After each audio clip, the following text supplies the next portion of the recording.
नमस्कार। पहला दगड़ियों में पंकज रौथेला। आप देख रहे हैं उत्तराखंड न्यूज। उत्तराखंड से खबर अभी थोड़ी देर पहले मेरे हाथ लगी, मतलब मेरे पास पहुंची। वो ये थी कि रिवर्स पलायन को लेकर सरकार एक योजना बना रही है। सरकार योजना ये बना रही है कि पंचायतों में चौपालें लगेंगी और अधिकारी उसमें जाएंगे और हम जैसे जो बाहर जा चुके लोग हैं अपने प्रदेश से, उनको बुलाया जाएगा, बाकायदा आमंत्रित किया जाएगा और उनको प्रपोजल बताया जाएगा कि उत्तराखंड में हम आपको क्या-क्या दे रहे हैं, कैसे-कैसे आप वापस आएँगे तो आपको सुविधाएँ मिलेंगी। मुझे एक बार के लिए अच्छा लगा, लेकिन मेरे सामने वो सवाल ये थे, उन्होंने कहा रोज़गार देंगे, स्वरोज़गार देंगे, तो फिर मैंने कहा स्कूल और अस्पतालों का क्या होगा? मैंने कहा चलो ये भी ठीक है, तो कई गाँव तो सड़क से नहीं जुड़े, उनको सड़क भी चाहिए होगी। उन्होंने कहा बागवानी, कृषि, खेत खलियान, पशुपालन और तमाम तरह होम स्टे, होटल्स चलाएँगे। तो मैंने कहा उसके लिए भी तो सुविधाएँ चाहिए होंगी बल, बिना सुविधाओं के तो वो भी नहीं चलेंगे। क्या उतना बुनियादी ढाँचा, वो बुनियाद उतनी मजबूत है कि हम बाहर जा चुके लोगों को वापस बुला सकते हैं? बुला सकते हैं तो फिर इतने भर से काम चलने वाला नहीं है। उसके लिए कुछ बड़ा सोचना और बड़ा करना होगा। लेकिन जो योजनाएँ दगड़ियों चल रही है, वही योजनाएँ पहाड़ नहीं चढ़ पा रही हैं, परवान नहीं चढ़ पा रही हैं। कई लोग परेशान हैं। मैंने बीते वक़्त में आपको ये खबर दिखाई थी कि हर घर जल, हर घर नल की योजना, और उस योजना से कई गाँव जुड़ ही नहीं पाए। कहीं नल लगा तो पानी नहीं पहुँचा, कहीं नदी नहीं लगा। और लेकिन इधर पीठ थपथपाई जा रही है कि भैया योजना बढ़िया है, अच्छी योजना है। लेकिन उन सबसे इतर एक और सवाल हमारे सामने आया, जो छोटे उद्यमी हैं, जो होम स्टे और होटल रेस्टोरेंट चलाना चाहते हैं, जिनको सरकार सहायता कर रही है बल कथित तौर पर, और पर्यटन विभाग भी उनको बढ़ावा दे रहा है। तमाम विभागों को ये आदेश दिए गए कि इनको किसी तरह की दिक्कत नहीं आएगी। लेकिन वो लोग जो वापसी कर चुके हैं, वो लोग भी दिक्कत में हैं। ये मैं क्यों कह रहा हूँ? क्योंकि एक मामला मेरे सामने आया, एक हमारे साथी पत्रकार, और अब वो वापस गए। उनका सपना ये था कि होम स्टे चलाएँगे, स्वरोज़गार करेंगे, पहाड़ में ही रहेंगे, आबाद भी होंगे गाँव, घर, खेत खलिहान, और अपना काम भी चलता रहेगा। लेकिन उनको ये पता नहीं था कि सिर मिलाए ओले पड़ना। उन्होंने भारी भरकम लोन भी लिया, होम स्टे भी संचालित बना दिया, बढ़िया फर्स्ट क्लास बनाया है, उसकी तस्वीर आप देखिएगा, मैं दिखाऊँगा आपको। और उसके बाद पेच फँसा दिया विभागों ने, पानी तक नहीं दिया बल्कि, बाकी ये छोड़िए। वो क्यों नहीं पानी मिला पिछले 3 साल में, वो उन्हीं की ज़ुबानी, यानी जो होम स्टे चला रहे हैं, उनके ज़ुबानी आपको दिखाता हूँ, बताता हूँ। मेरे साथ हैं सूर्या बर्थवाल, होम स्टे संचालक हैं मौजूदा वक़्त में। बहुत स्वागत है आपका। आपका हौसला और लोगों के लिए भी प्रेरणा बनेगा। लेकिन आपकी परेशानी, उनकी चिंता भी बढ़ाने वाली है विभागों और सरकार की। क्योंकि अगर मैं कोई या प्रवासी कोई ये सोच रहा है कि अपने गाँव जाकर कोई उद्यमी बने, कोई व्यवसाय करे, उस व्यवसाय में अगर लाख अड़चनें आएँ, तो फिर कैसे वापस आएँगे बल? आपकी परेशानी का ज़िक्र मैं करता हूँ सबसे पहले। आपने हौसला दिखाया, लाखों नहीं भी मिलते होंगे तो पत्रकारिता में हज़ारों तो मिलते ही होंगे, हैं? वो छोड़कर आप घर गए, दोबारा से ज़िंदगी शुरू की होगी। लेकिन यहाँ विभागों ने परेशान आपको खूब किया है। बताइएगा क्या परेशानी है? जी, दरअसल मैं 4 साल पहले मैंने योजना बनाई थी, माता-पिताजी का स्वास्थ्य ठीक रहता नहीं था, माताजी का ख़ास तौर पर ज़्यादा। पिछले साल ही हुँ, माताजी का देहांत हो गया था।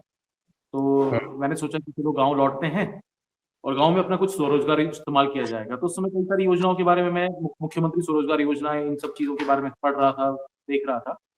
उसमें मुझे सबसे ज़्यादा आकर्षक लगी पर्यटन विभाग की पंडित दीनदयाल उपाध्याय गृह आवास योजना। और मेरी कोशिश ये थी कि इसी योजना के तहत मैं अपना आगे का जो सफ़र होगा वो शुरू करूँगा। इसलिए मैंने पाली होम स्टे की पात्रता लेने के लिए अपने सारे डॉक्यूमेंट्स जोड़े।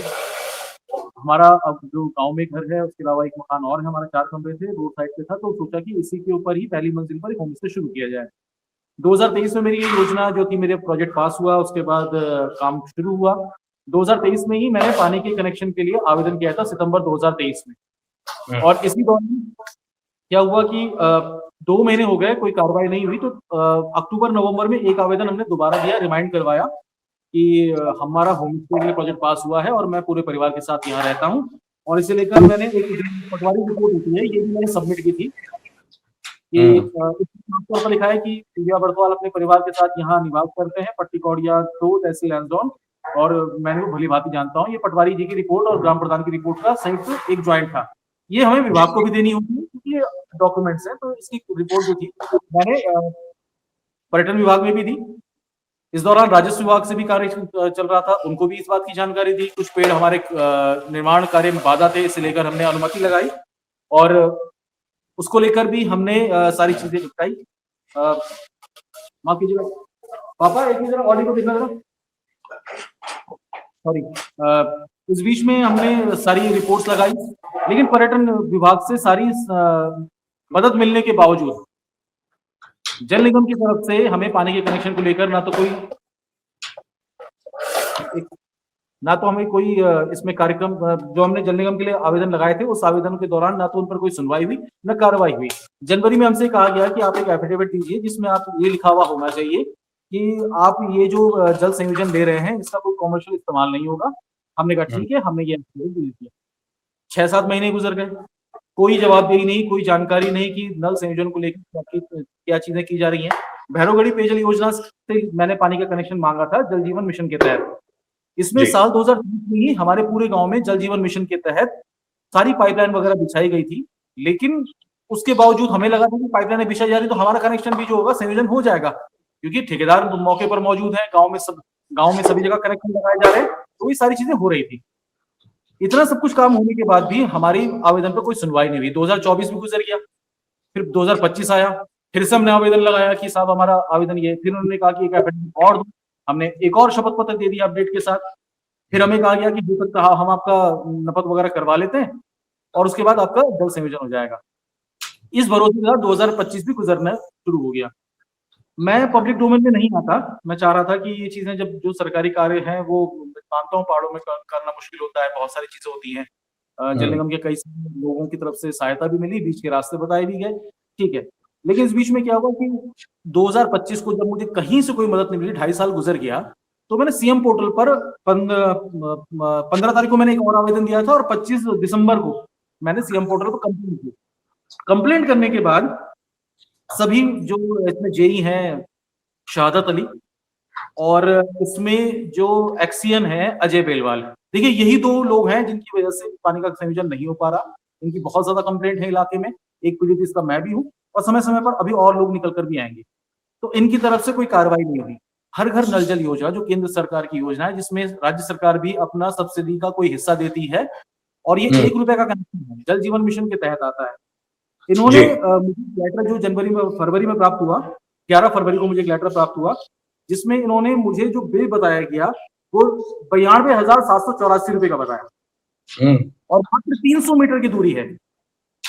देखिए मैं कंस्ट्रक्शन का, जब तक मैंने अपना होम स्टे खुद बनाया है, यहाँ का कंस्ट्रक्शन कॉस्ट लागत सब कुछ मैं जानता हूँ। अगर मैं खुद अपने पाइप भी खरीद के लेके आता हूँ ना, तो जिंदल क्वालिटी का सबसे बेस्ट आधा इंची पाइप आता है, 800 रुपए कीमत है उसकी जी। अगर मैं 500 मीटर भी मान के चलता हूँ, 25 पाइप लगेंगे, तो अगर मैं उसकी अपनी कॉस्ट में 10 से 12,000 रुपए में वो चीजें मैं जोड़ दूंगा।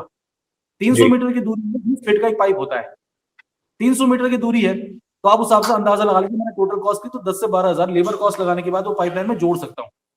और अगर पाइपलाइन जमीन के अंदर से आनी है तो आप प्लास्टिक का पाइप इस्तेमाल कर सकते हो, कोई बहुत बड़ी बात नहीं है, आधा इंची पाइप ही लगना है, उसमें कोई दिक्कत नहीं है अगर अपने खर्चे पर काम करना है तो। लेकिन आप ये सोचिए जो चीज मैं 10 से 15,000 या 20,000 के अंदर कर सकता था, उसका 92,784 रुपए का बिल क्यों आया? ये लेटर इशू कर दिया गया। अच्छा, इसी लेटर के साथ इन्होंने एक कॉपी और जोड़ी हुई है जिसमें इसका ब्रेकअप दिया हुआ है। ये सारा ब्रेकअप है कि कितने पाइप लगेंगे, कितने बोर्ड लगेंगे, कितना चैम्बर बनेगा, लेबर कॉस्ट जाएगी, कितनी खुदान वगैरह वगैरह। 300 मीटर पाइपलाइन की है ये जी। मैंने कहा ठीक है। जब इन्होंने इस दौरान भी मुझसे एक एफिडेविट मांगा कि आप एफिडेविट दीजिए कि कभी सड़क चौड़ीकरण होता है, कोई टूट फूट होती है, कोई विवाद होता है, तो उस दौरान जो भी खर्चा आएगा वो आप उठाएंगे। हमने ये भी लिखकर दे दिया, हमने ये शपथ पत्र भी दाखिल कर दिया कि ठीक है आप दे दीजिए, कनेक्शन लगेगा, कल कोई भी खर्चा आएगा बाकी हम देखेंगे, पहले आप लाइन बिछा दीजिए। लेकिन इतना वक्त गुजरने के बाद भी कोई संतोषजनक जवाब नहीं है। अब इनकी बातें पलट जा रही हैं कि ये योजना इस तरह से है, गांव का विवाद चल रहा है। अगर आपको यही चीज थी तो आपने 2.5 साल से हमें गुमराह क्यों रखा? हमारे 4 आवेदन क्यों लिए? हमसे 3 एफिडेविट क्यों लिए? आप उसी समय हमें मना कर देते कि देखो जो आपने आवेदन किया है इसमें ये कमियां हैं, त्रुटियां हैं और आप उसको रहने दीजिए। आवेदन उसी समय बदल दिए जाते। आवेदन हमारे हर घर नल जल 1 रुपए के कनेक्शन वाले को लेकर चल रहे हैं। भैरवगढ़ी पेयजल योजना से हमने कनेक्शन मांगा, ये कनेक्शन पाली तल्ली ग्राम सभा के अंतर्गत आता है, द्वारीखाल ब्लॉक में लग रखा है। जयरीखाल ब्लॉक के भी कुछ क्षेत्र जो हैं वो इसके अंतर्गत आते हैं। लेकिन इतना करने के बाद भी आप कनेक्शन अगर नहीं दे रहे हैं तो साहब 2.5 साल का इंतजार है। वो एक ही तरफ मंशा की तरफ इशारा करता है कि ये चाहते क्या हम। इसी तरह घूसखोरी रिश्वतखोरी की अगर आप कुछ करेंगे, व्यवस्था कर देंगे हमारी, तो हम कर देंगे आपका कनेक्शन। ये सवाल पूछ रहा था कि आपने कोई रिश्वत की मांग हुई क्या, कोई इस तरह की मांग हुई? आप तो जागरूक पत्रकार भी रहे, तो ऐसी चीजों पर ज्यादा नजर रखते होंगे। जी, क्या मैं इस बता रहा हूँ आपको। वजह देखिए ऐसा होता है कि जल निगम या जल संस्थान जो भी कार्य करवाता है, ये जल निगम के या जल संस्थान के कर्मचारी नहीं होते। जल निगम के जितने भी होते हैं वो उनके ठेकेदारों पे होते हैं और संविदा पे लगे लोगों की लाइनमैन के हिसाब से होते हैं। हमारे पास जो भी लोग आते हैं ये या तो ठेकेदारों के आदमी होते हैं या लाइनमैन आदमी। तो ये एक मैसेंजर का काम करते हैं और यहाँ सीधा रिश्वत नहीं होती, बस ये होती है कि आप व्यवस्था देख लेना यार, आप बात कर लेना, व्यवस्था देख लेना। ये एक शब्द है कि आप उनसे मिलेंगे तो एक व्यवस्था देख लेना तो काम बन जाएगा, तुम्हारा क्या दिक्कत है, वहां कनेक्शन दे रखा है। मैं अपने क्षेत्र में रहता हूँ, मैंने बहुत सारी चीजों को देखा है, यहाँ किन किन लोगों को कनेक्शन 1 रुपए में दिए गए हैं, साल भर के भीतर दिए गए हैं। तो उनको अगर फ्री कनेक्शन मिल रहा है तो मुझे जो कनेक्शन मिल रहा है उसमें ऐसी कमी क्यों है? अब इन्होंने बीच में ये कहा गया, मुझे ऑफर ये दिया गया, शहादत अली का मेरे पास फोन आया कि आप ऐसा कीजिए कि आप ना पाइपलाइन आप बिछा दीजिए और आपको जो लेबर कॉस्ट होगी वो हम ले लेंगे। सर इसमें टेक्निकली बहुत ग्लिच है। देखो आप और हम सब पहाड़ी हम जानते हैं कि पहाड़ों में जितनी भी जमीन है वो गोल खाते की जमीन है। जिन जिन जमीनों पर बंटवारे का दावा नहीं हुआ है या जिन जमीनों पर लोगों ने अपने 143 कराकर कब्जा नहीं किया है वो जमीनें गोल खाते में, तो उसमें ये कहना बड़ा मुश्किल है कि 3 भाइयों में से किस जमीन का हिस्सा किस पे दावा चलता है। अगर मैं अपनी पाइपलाइन बिछा देता हूँ तो वो मेरी डीजे लाइक पाइपलाइन है। तो अगर किसी की नपद भूमि से अगर मैं उस पाइपलाइन को लेकर आता हूँ तो भविष्य में मेरा और उसके बीच में टकराव होगा, क्योंकि कोई अपनी जमीन से किसी दूसरे की प्राइवेट पाइपलाइन को क्यों जाने देगा। अगर उसमें कोई आदमी कल के दिन में अपनी नपद भूमि से उसकी एनओसी नहीं ले रहा हूँ, तोड़ ताड़ दिए, तो मैं किसके पास जाऊंगा? अगर कल भविष्य में कोई आदमी उस नपद भूमि में कंस्ट्रक्शन करता है और उसी पाइपलाइन से, जो मेरी पाइपलाइन है, उससे अगर अपने लिए पानी का कनेक्शन देता है, उसका मुआवजा किसको मिलेगा? बहुत। तो ये अधिकारी कुछ नहीं कर रहे हैं, इस तरह के रास्ते बताकर एक विवाद जो है ग्रामीण लोगों के बीच में छोड़ दे रहे हैं। उन्होंने ऐसे ही किया है। मैं आपको बाकी क्षेत्र की बात कर रहा हूँ। ग्राम पंचायत पाली जो है, पाली तल्ली हमारी, इसमें 2023 में जो जल जीवन मिशन के तहत कार्य हुआ था उसकी एनओसी आज तक इनके पास नहीं है। वो कार्य आज तक पूरा नहीं हुआ, पानी आज तक उसमें नहीं चल रहा है। ऐसे ही बहुत सारी चीजें हैं। कुछ गांव ऐसे भी हैं जैसे कि जहां घरों में कोई नहीं रह रहा, वहां पानी के कनेक्शन लग रखे हैं। जी, क्योंकि सीन ये है कि वहां का ठेका जो है वो क्लियर हो चुका है, उसका ठेकेदार और उसका जो फंड था वो आ चुका है। तो अपने पसंदीदा ठेकेदार को काम देने के बाद, उससे अपना कट लेने के बाद आप वहां कनेक्शन लगा दे हो। लेकिन उसमें हो क्या रहा है, पानी आ रहा है, पानी नहीं आ रहा है, इसकी कोई पूछ नहीं है। तो इस तरह की चीजें चल रही है हमारे साथ। ये ऐसा भी तो नहीं कि मतलब जैसे हमने लाइट के बारे में हम सोचते हैं, कहीं पाइप ले जाते हैं या तार ले जाते हैं तो वो कहते हैं कि भैया पोल आपका लगेगा तो आप लगाओगे, तार लगेगी तो आप लगाओगे। ऐसा इसमें मतलब कुछ ऐसा वाला तो पंगा नहीं है ना? उसमें देखो, हाँ ये चीज बहुत टेक्निकली है, इस पर लोगों को कंफ्यूजन हो सकता है और ये चीजें मुझे कहीं नहीं बताई। देखिए ऐसा है कि अगर किसी प्राकृतिक स्रोत से आप मुझे पानी दे रहे हैं, कोई वाटर स्टोरेज बना रखा है कहीं पे और वहां से आप मुझे अगर पानी का सप्लाई दे रहे हैं, तो उस पर लगने वाली लागत मेरी है, जैसे कि कूड़दार में होता है। ठीक है, कस्बों में क्या होता है कि आपकी पाइपलाइन जोड़ी जा रही है, तो जो पाइपलाइन जुड़ रही है वो एक वाटर स्टोरेज से आ रही है और वहां से आपको कनेक्शन दिया जा रहा है। तो जो पाइपलाइन बिछेगी या जो बैंड लगेंगे या जो लेबर कॉस्ट आएगी, उसका वहन आपको करना होगा, वो तय है। लेकिन जो पानी सरकार की तरफ से फ्री में दिया जा रहा है, जो केंद्र सरकार की योजना है कि आपको फलानी योजना का फायदा 1 रुपए में मिलेगा, उसके लिए मैं लागत का पैसा क्यों दूंगा? या तो आप मुझे प्राकृतिक स्रोत से पैसा पानी दें और उसके लिए जो लागत लगे तो उसके लिए मैं काम करूं। और अगर आप ये कह रहे हैं कि जो सरकार हमें मुफ्त में देने वाली है, जो सब्सिडाइज योजना है, उस सब्सिडाइज योजना का फायदा मैं मुफ्त में ही लूंगा क्योंकि मैं उसका लाभार्थी हूं और ये बात सरकार कह रही है।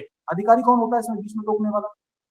अगर आप मुझे भैरवगढ़ी का पानी जो है, जो कि हर घर नल जल के तहत, जल जीवन मिशन के तहत 1 रुपए कनेक्शन है, अगर वो पानी 1 रुपए कनेक्शन के तहत अगर पाइपलाइन बिछा दी जा रही है, तो आपको मुझे उसको उसी कीमत पर करना होगा।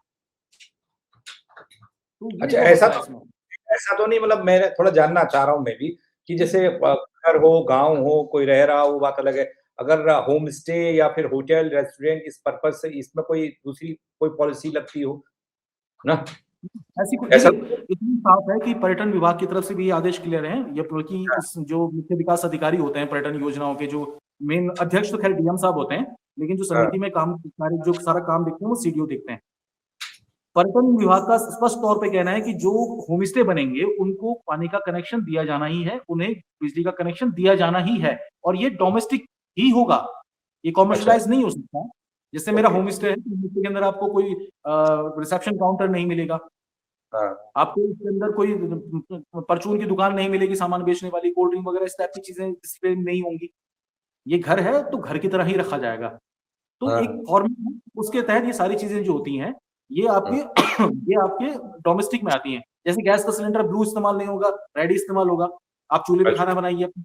तो ये होम स्टे की कुछ गाइडलाइंस है और ये सुविधाएं जो होम स्टे में दी गई हैं। अब क्या है, पर्यटन विभाग आपकी मदद कर रहा है, सरकार आपकी मदद कर रही है। आज भी हमें जो पर्यटन विभाग की एक शाखा है आरबीआई, रूरल इक्यूबेटर वाले जो लोग हैं, वो आज भी हमें बोलते हैं कि ठीक है आप आइए दोबारा से, अभी 29 तारीख को देहरादून में उसका न्योता भी मेरे पास है कि आप देहरादून में अपने होम स्टे को कैसे और बड़ा कर सकते हैं, करेंगे। लेकिन साहब जब पानी ही नहीं होगा तो मैं किसको क्या दूंगा? अभी मैं आपको बताऊं, मेरा 10 से 12 हजार का मंथली मिनिमम खर्चा है पानी पे, जो कि दुगड्डा से पानी डंपरों के जरिए मंगाया जाता है, टैंकरों के जरिए मंगाया जाता है। और इसके 3 साल से ये लोग हैं। अगर ये कहते हैं कि ठीक है आपको हम ये देते हैं, आप पाइपलाइन बिछा दो, मुझे 2.5 साल का हर्जाना दो, जो आपने मुझे 2.5 साल तक गुमराह करके रखा। सही बात है। आप 2.5 साल पहले मेरे कनेक्शन को मना कर देते कि जी आपको नहीं दे सकते हम इसमें कनेक्शन, आपको नहीं। आप आवेदन लिखते भी रहे, दिलासा भी देते रहे, आपके लोग सर्वे के लिए भी आते रहे कोई। इन्होंने इसके बीच में देखिए, मैंने जब सीएम पोर्टल पे कंप्लेंट डाली तो इन्होंने इतनी बातें लिखित रूप में गलत दी गई। मतलब आप अधिकारी हैं, आप लेवल 2 के अधिकारी हैं, अजय बेलवाल लिखित रूप में ये बातें कह रहे हैं कि हमने 2.5 साल में इनको कनेक्शन इसलिए नहीं दिया क्योंकि इनका मकान निर्माणाधीन था। अच्छा। हाँ, मैं 2022 में मेरा मकान बनकर तैयार हो गया था जिसमें मैं रह रहा हूँ। उसके बाद हमने 2023 जनवरी फरवरी में हम यहाँ रहने आ गए थे। 2023 में मेरा बिजली का कनेक्शन लगा। उसकी पहली मंजिल पर मैं अपने पूरे परिवार के साथ यहाँ रह रहा था।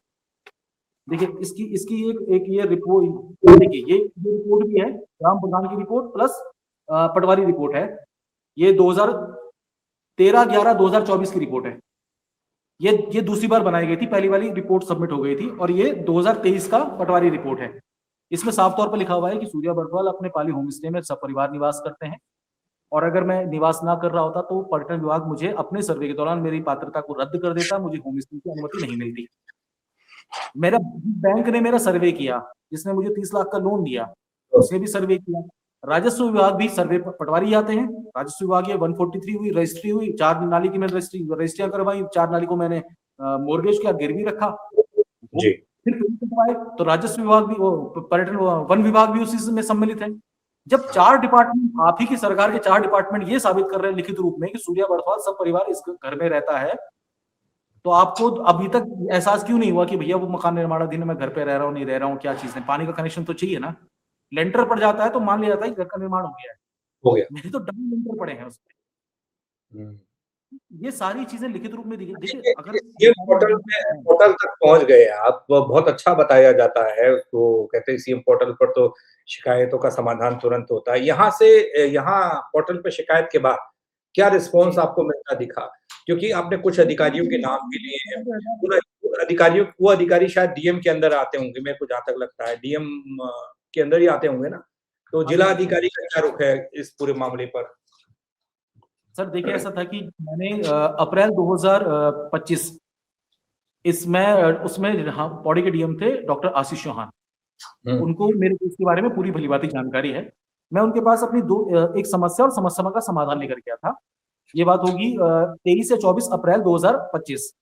मैंने इनको आवेदन दिया था। मैंने सर को ये कहा था कि सर मैं पर्यटन विभाग की तरफ से चलाया जा रहा जो होम स्टे है, मैं उसका संचालक हूँ, मैंने लोन लिया हुआ है, मेरी पात्रता है, मैं गाँव में रहता हूँ, मैं रिवर्स माइग्रेट होकर आया, मुझे 2 साल हो गए हैं, मुझे पानी का कनेक्शन मिल नहीं पाया।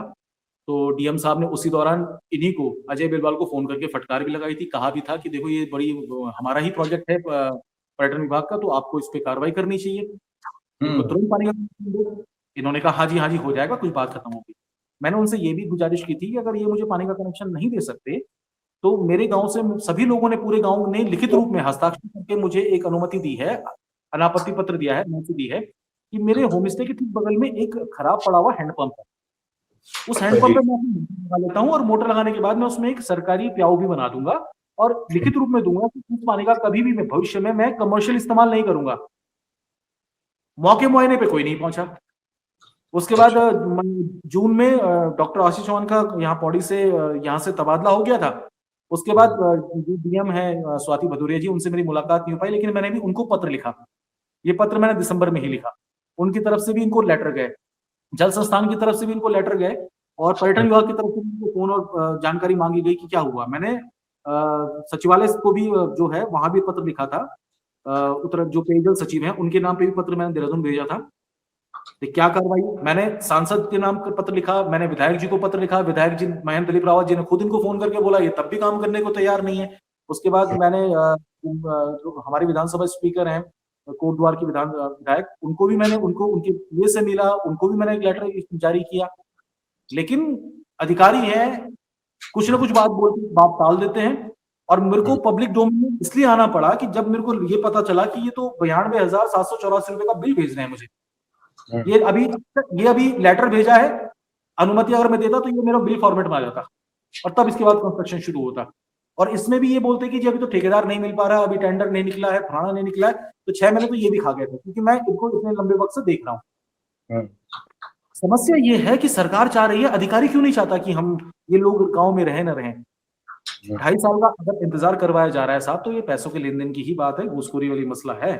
आपने अच्छा, मैं आपको एक बात बताऊं, उन्होंने जल जीवन मिशन का काम कराया। मेरे गांव का कोई भी इलाका या कोई भी आदमी, जेई शहादत अली या एक्सियन अजय बेलवाल, इन दोनों को अगर कोई इस इलाके का आदमी पहचान भी जाए ना कि ये फलाना आदमी है, ये 4 साल से काम कर रहे हैं हमारे गाँव में, क्या पूरी इलाके में, लेकिन कभी मौके पर पहुंचे नहीं। एनओसी उनको हर ग्राम प्रधान से चाहिए। इनका हमारे पूरे ब्लॉक में कई सारे ग्राम प्रधानों से मेरी बात हुई, मेरा जिक्र हुआ, देखो मसला ऐसा ही है, ऐसी तरह की परेशानी झेल रहे हैं। बोला हम पानी की समस्या तो हम सब परेशान हैं।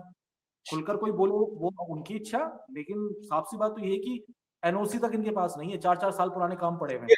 पोर्टल के बाद कोई रिस्पांस कोई ऐसा हुआ क्या, कुछ आया?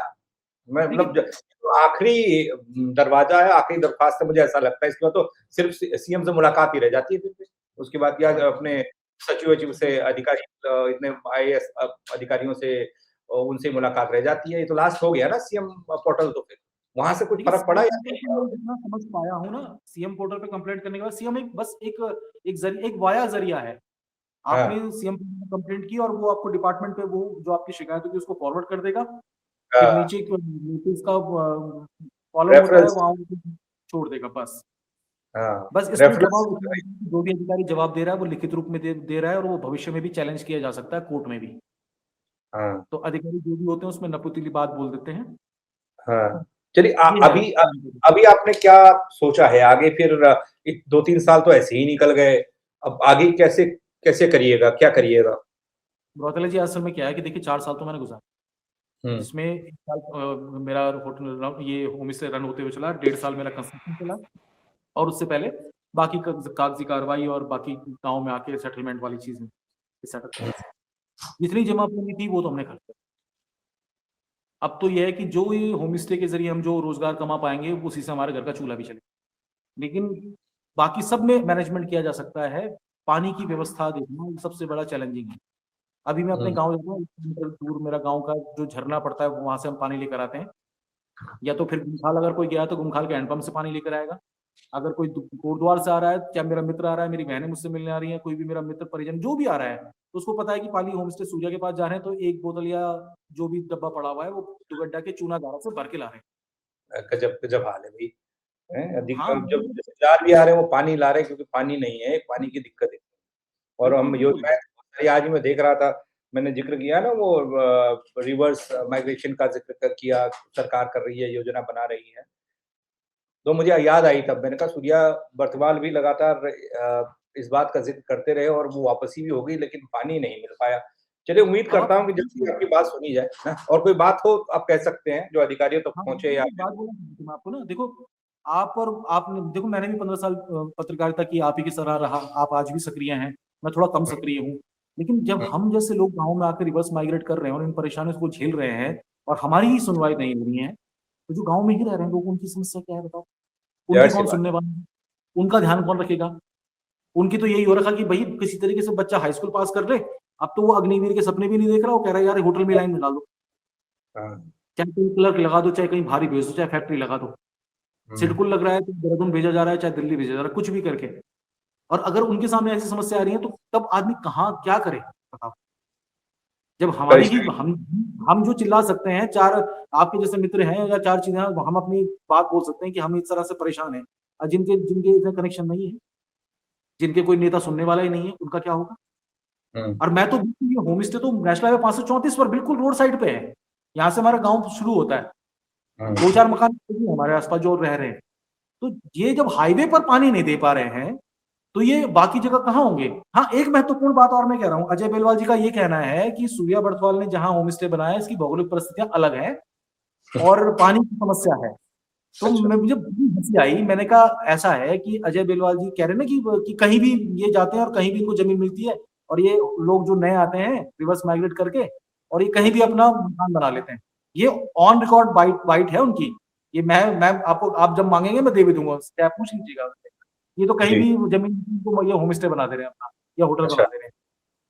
मैं उनसे बस ये कहना चाह रहा हूँ कि देखिए हमारे पुरखों से गलती हो गई कि उस वक़्त उन्होंने एक्सियन अजय बिलवाल से ये नहीं पूछा कि भाई साहब आप पानी कहाँ तक दोगे? तभी हम अपने गाँव की, अपने कुनबे की जो बसावट होगी हम रोड साइड पे कर देंगे।